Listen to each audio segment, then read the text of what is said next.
తాకట్లో ఉన్న మీ బంగారాన్ని విడిపించి ఆ రోజు ఆన్లైన్ రేటుకి కొంటాం. Sharma gold company. బస్సులో ప్రయాణం చేస్తే టికెట్ కి డబ్బులు ఇవ్వకుండా ఉచిత బస్సు ప్రయాణాన్ని రేపు 15 రోజుల తర్వాత మీరు ప్రతి బస్సులో టికెట్ లేకుండా ప్రయాణాన్ని మీకు కల్పిస్తున్నారు ఈ రాష్ట్ర ప్రభుత్వం, ముఖ్యమంత్రి నారా చంద్రబాబు నాయుడు గారు. ఇవన్నీ కూడా ఎన్నికల ముందు మనం అధికారంలో లేనప్పుడు చెప్పాం, వాటిని మనం సాధించాం.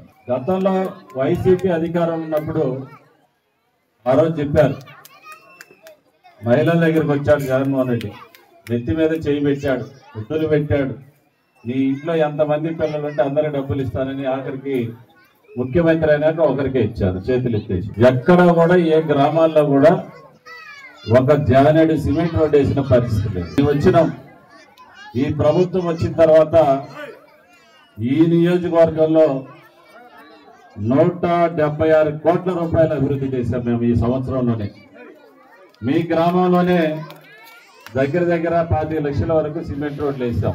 ఇప్పుడే నేను ఎస్సీ పాలెనికి వెళ్ళాను, అక్కడ మహిళలందరూ అడిగారు ఇంకా కొన్ని రోడ్లు పూర్తి కావాలి, అవి చేయమని చెప్పి నన్ను అడగటం జరిగింది. మీకు ఈరోజు మాట ఇస్తా ఉన్నాం, రేపు 2వ విడతలో ఎస్సీ పాలెంలో ఒక మట్టి రోడ్డు కూడా లేకుండా చేస్తా, అన్ని సిమెంట్ రోడ్లు లేపిస్తానని తెలియజేసుకుంటాను. అంటే మీరు ఆలోచించండి, ఎప్పుడు కూడా తెలుగుదేశం పార్టీ అధికారంలో ఉన్నప్పుడే అభివృద్ధి జరిగింది ఈ గ్రామంలో. నుంచి 19 సంవత్సరాల వరకు వేసిన రోడ్లే, పోయిన 5 సంవత్సరాలు ఎవరు కూడా ఒక 3 రోడ్డు వేసిన పాపం పోలే. మళ్ళీ ఈరోజు మనం వచ్చాం, మళ్ళీ మనమే వేస్తా ఉన్నాం. ఇవే కాదు, పోయిన 5 సంవత్సరాల్లో ఒక దళిత బిడ్డకు కూడా ఎస్సీలకు ఒక్క లోన్ ఇచ్చిన పాపాన్ని పోలే. ఈరోజు మళ్ళీ ఎస్సీ కార్పొరేషన్ ద్వారా, బీసీ కార్పొరేషన్ ద్వారా మనం త్వరలో లోన్లు కూడా మీ అందరికి కూడా ఇవ్వబోతా ఉన్నాం.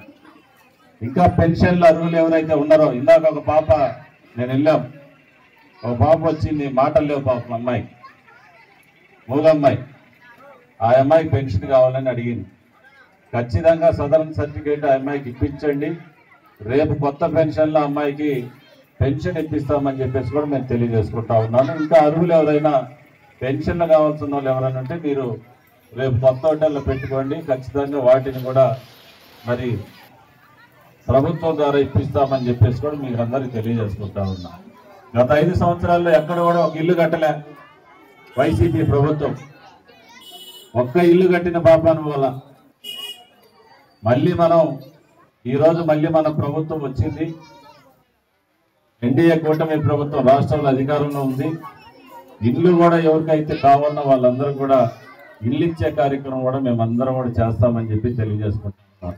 అందుకని ఈరోజు మన బిడ్డల భవిష్యత్తు బాగుండాలని రాష్ట్ర విద్యాశాఖ మంత్రులు నారా లోకేష్ గారు పిల్లలందరికీ ఇంకా ఎంతమంది ఉంటే ఎంతమంది పిల్లలు చదివించాలనే ఒక ఆలోచనతో ఈరోజు చదివిస్తా ఉన్నారు. ఎందుకంటే పేద వర్గాలమైన మనం చదువుకుంటేనే వాళ్ళ భవిష్యత్తు, చదువు లేకపోతే భవిష్యత్తు ఉండదని ఎంతో మంది తెలివైనటువంటి పిల్లలు పేద కుటుంబాల్లో పేద వర్గాలు ఉన్నారని ఆయన గుర్తించి ఈరోజు ప్రతి ఒక్కరు చదువు మధ్యలో ఆగిపోకుండా ఈరోజు ఆర్థిక సహాయాన్ని ప్రోత్సహిస్తూ ఈరోజు విద్యని పేద దళిత వర్గాల్లో మరి వ్యాపింపు చేస్తున్నటువంటి పరిస్థితి ఈరోజు ఉంది. అందుకని మీ అందరికీ ఒకటే చెప్తున్నాం, ఎప్పుడు కూడా తెలుగుదేశం పార్టీ అధికారంలోకి వచ్చినప్పుడే సంక్షేమం కానీ ఇటు అభివృద్ధి కానీ జరుగుతూ ఉంది. అది మీరందరూ కూడా గుర్తుపెట్టుకొని ఖచ్చితంగా మీ అందరికీ మేలు జరిగేలాగా ఈ ప్రభుత్వం పనిచేస్తూ ఉంది.